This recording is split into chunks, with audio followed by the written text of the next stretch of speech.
Okay, Carla's saying if we ever find your mother, your other mother, I'm gonna tell her that you were so small. And she, starts crying. Like,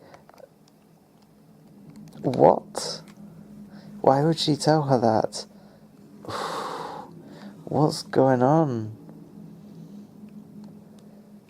I don't know. Why is she saying you're so small? I feel there is an incredible theory with ridiculous implications just hiding around this corner. You are so small.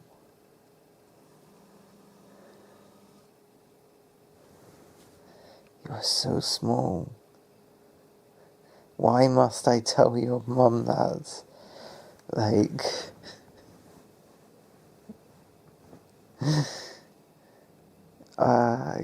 I can't even tell, but there is a theory waiting here somewhere.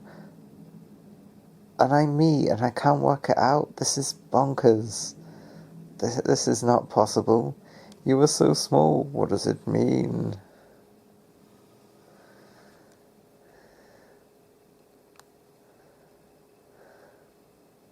Okay, my theory is that Carla is an alien trying to fit in with human culture. And she's trying to think of what a human would say in this situation. So her saying, you were so small, is because she doesn't really understand what humans value and stuff. I don't know. It's a very alien perspective trying to fit in with the humans, being like, when I see your mama, I'm gonna tell her how small you were. Yeah, cool. So Carla's an alien. I don't know why she's an alien, but she's a lesbian alien. Okay, so we have to ask why Mrs. Flood was the neighbour of Ruby and Belinda. She had to have had a reason for ranting about the place in disguise.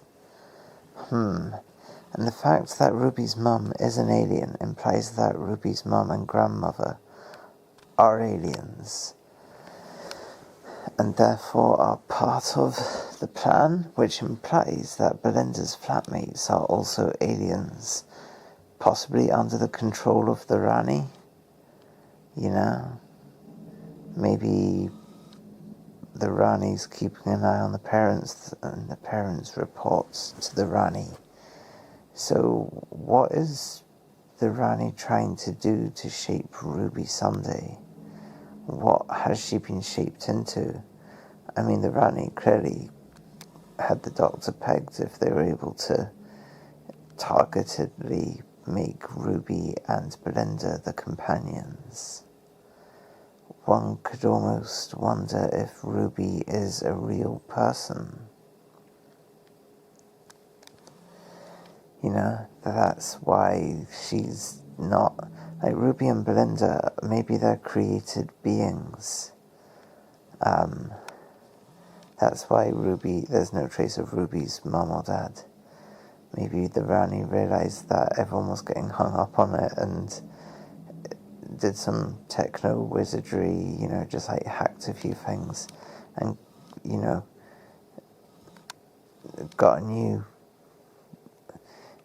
invented a mum for Ruby and a dad, and presumably the mum and the dad are both aliens. Ruby is being curated, or more likely Ruby and Belinda are aliens under the control of the Rani. I guess Ruby was left by a mystery person, so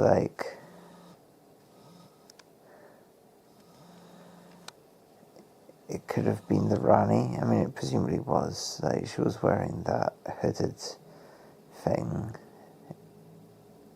at the start of Wish World. I think Ruby... Either the parents raised Ruby under the sight of the Rani, likewise with Belinda, or what? Like, yeah, I think Ruby and Belinda are actual people. They're humans, being controlled and manipulated.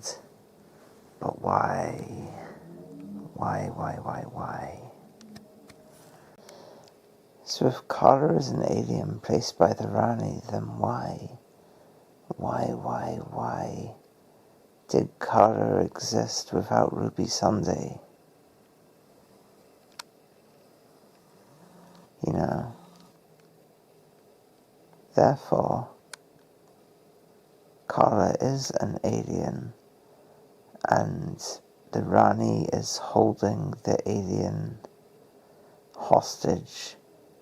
You know, they're controlling the alien under threat of revealing their alienness to the locals, who will experiment on them and kill them or vivisect them or do awful things. You know, it's not safe for aliens to be revealed to humans. At least that's what the Rani's saying. That's the threat.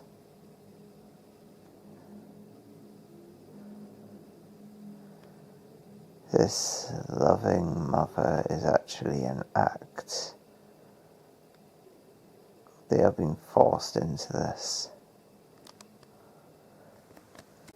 And the fact that this flat is the last of the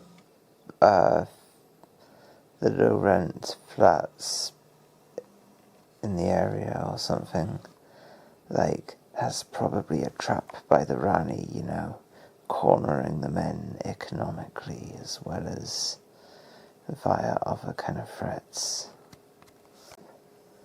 I suspect that the Rani wasn't planning on the goblins, and when she sees that the TARDIS has taken off, she looks around kind of like, wait, what about Ruby? Because she's a time lady, so she doesn't actually get affected by the time change like the humans do. You know, the Doctor doesn't. So she's like, I don't know how she knows that Ruby isn't with the Doctor. Presumably she has some sort of tracker on Ruby, but she just looks around kind of shocked, like, wait, what's going on? My tracker did not say that the TARDIS had been entered by Ruby. What is going on? Like, this is her plan falling apart because she doesn't know that time has changed yet. Look how dark that mouth is. Enter it now. What will happen? This bit's not going to be big on dignity, folks. That's a weird visual. Thinking about the beast below, when they go into the mouth of the star whale, its teeth and mouth just seem to not be big enough to be able to take, you know, England on its back, you know, like, the star whale seems bigger than the mouth that we're inside implies. Therefore, the fact that when it throws up, we end up in a tube, despite that being kind of nonsense, implies that the star whale has a magical internal, well, it's not magical, it's just magical from a human perspective, but like, a star whale has like mouths within mouths, you know? Like, there are whole sections of just the star whale with, yeah, like, that's how they can, like, exist in space. So many mouths upon mouths. It's probably an elaborate way of doing airlock stuff, you know? Keeping somehow alive and breathing in the vacuum of space. So when they throw up everything into a tube, that's because, and like the fact that we don't see a tube in front of its mouth when it pans out, is because the star whale has lots of mini mouths inside that are massive to us, but not as massive as the actual star whale's real mouth. It's all about being able to, you know, repel the vacuum of space. You know, the fact that the ship is impaled on a church spire is actually It's part, like, this is why, this is sort of why church spies exist like they do.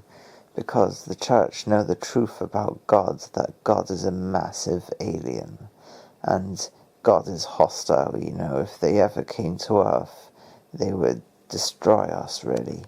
That's like the secret that the church is hiding. And our move away from Christianity is terrible for the fate of the earth, because, you know, what stands in the way of God enveloping us apart from these giant, massive spikes that the church have created?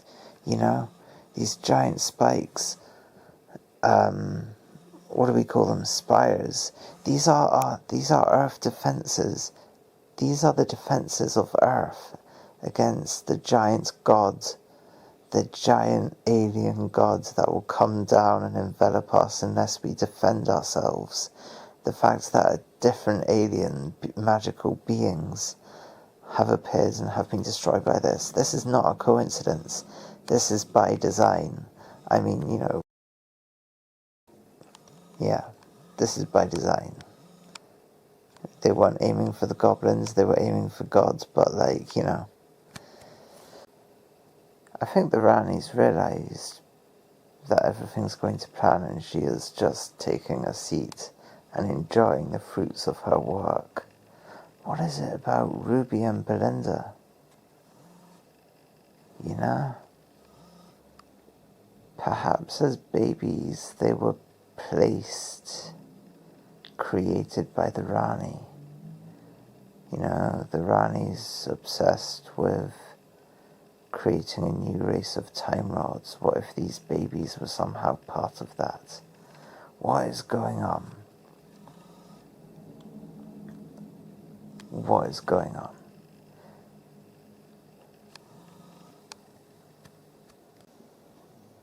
Like, this may be a bit out there, but what if Ruby and Belinda are the Rani and the Doctor, respectively, as children?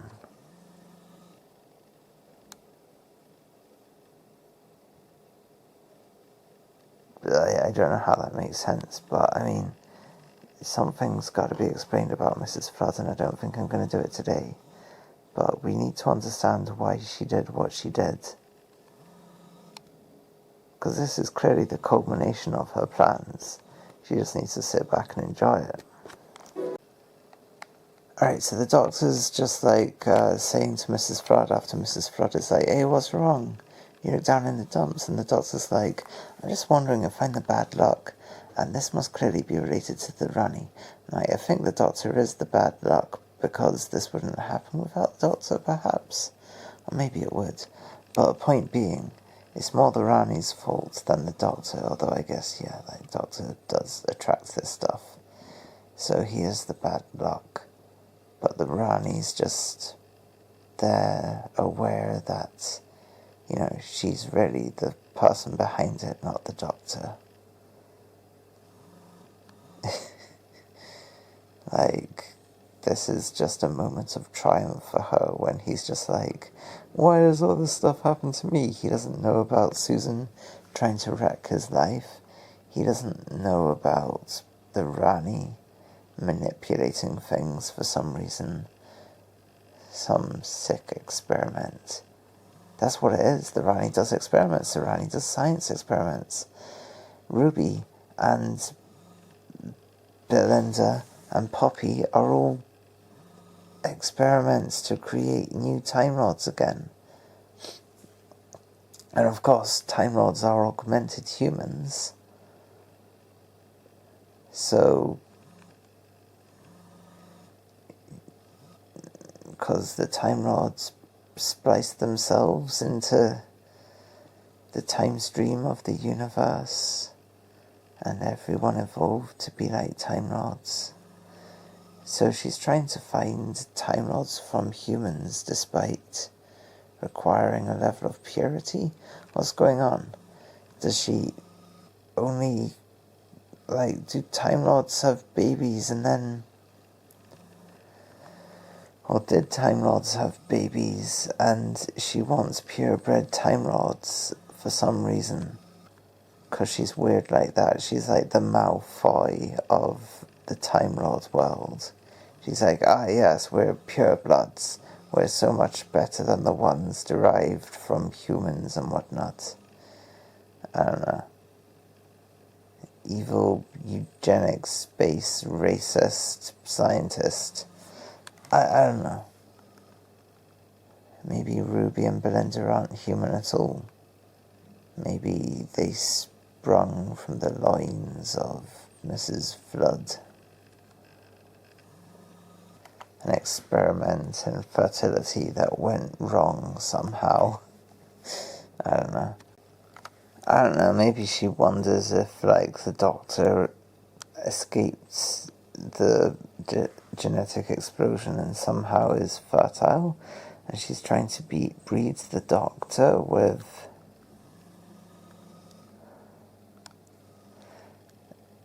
Ruby and Belinda, who, as I say, are not humans. I don't know. I think I'd understand if she thinks the Doctor's fucking their companions. Like, this is all something to do with the restoration of the Time Lords, and I don't know what, but we're gonna have to get to the bottom of it someday. This shot has kind of chessboard metaphors with, the checkered windows, and it looks like Mrs. Flood is sending Ruby forth as a pawn, to capture the king. She's in the background there. This is all part of the Rani's plan. Alright, wacky idea, but what if Mrs. Flood is possessed by the Flood? And this is the Rani plus the Flood teamed up, and the Flood now has the knowledge of a Time Lord, and wants to have the power of the Time Lords. The Earth isn't good enough for them. They